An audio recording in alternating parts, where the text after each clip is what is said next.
Di pedalaman Kalimantan Timur, jauh dari hiruk-pikuk kota, terdapat sebuah tempat yang menjadi benteng terakhir bagi satwa-satwa yang paling rentan.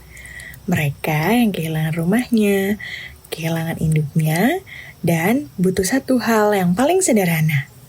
Seseorang yang mau peduli.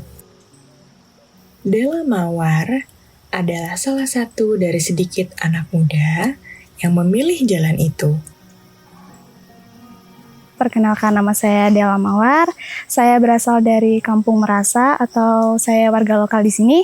Di sini di Ken saya bekerja sebagai animal keeper. Bagi Mawar, ini bukan sekedar pekerjaan. Kecintaan terhadap satwa sudah mengalir dalam darahnya sejak lama. Karena sebelumnya kami sekeluarga itu sangat suka dengan hewan, sangat cinta sama hewan. Jadi saya sangat tertarik untuk mencoba ke sini. Dan juga saya termotivasi karena om saya juga ada 2 om saya yang bekerja di konservasi. Menjadi animal keeper bukan pekerjaan yang bisa dijalani setengah hati. Setiap harinya, Mawar dan rekan-rekannya menjalankan rutinitas yang terstruktur dan ketat sepanjang hari.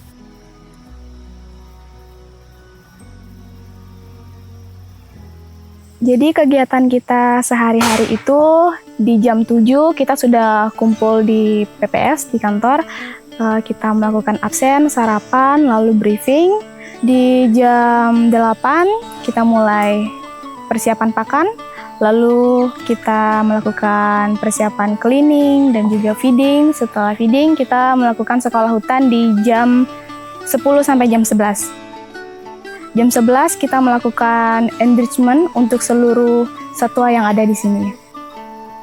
Setelah itu jam 12 sampai jam 4 kita break. Jam 2 kita melanjutkan pekerjaan kita yang dibagikan pada saat briefing, sekolah hutan maupun melakukan pekerjaan membersihkan area PPS Longsam. Setelah itu di jam 15.30 kita melakukan feeding sore.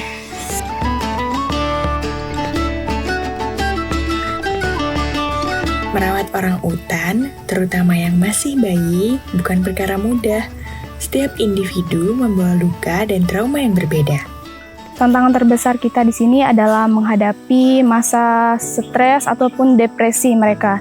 Jadi setiap bayi orang utan ini memiliki konflik masing-masing di tempat mereka. Bagaimana cerita mereka terpisah dari induknya, itu mereka memiliki traumanya masing-masing.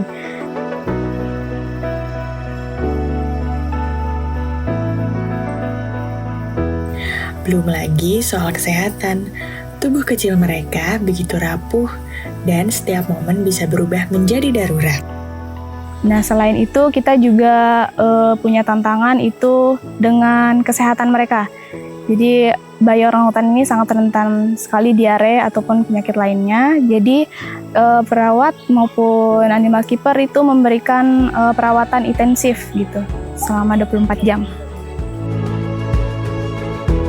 Yang membuat Mawar berbeda dari banyak orang adalah pilihan yang ia ambil secara sadar. Hidup di dekat habitat satwa liar, ia menyaksikan langsung perubahan ekosistem. Dan dari sana, ia tahu betul apa yang perlahan hilang. Jadi dulu itu sangat mudah bagi kami masyarakat untuk menemukan beberapa satwa di lingkungan kita. Tapi kini karena sekarang tuh banyak sekali deforestasi hutan, pembukaan lahan, itu makin susah buat kita menemukan beberapa satwa gitu. Jadi sangat langka begitu. Tapi kesadaran itu tidak membuatnya menyerah. Justru sebaliknya, ia hadir setiap saat, mengisi celah yang ditinggalkan oleh hutan yang terus menyusut. Dan dari tempat itu, ia menitipkan sebuah pesan. Bukan pesan dari seorang ilmuwan, bukan dari aktivis, tapi dari seorang warga lokal yang setiap hari bangun pagi, menyiapkan susu untuk bayi orang utan, dan percaya bahwa masa depan masih bisa dijaga. Dengan caranya sendiri, Mawar berbicara, Mari kita menjaga lingkungan kita, menjaga satwa liar kita agar masa depan kita sama-sama indah, sama-sama terjaga, sehingga kita dan anak cucu kita masih bisa melihat hutan kita yang sangat indah ini dan juga bisa melihat satwa-satwa endemik yang ada di Kalimantan. Di Kampung Merasa, seorang perempuan muda berjaga setiap saat bukan untuk sorotan atau ketenaran, tapi karena ia percaya bahwa setiap nyawa satwa liar itu berharga dan bahwa hutan ini masih layak untuk diselamatkan.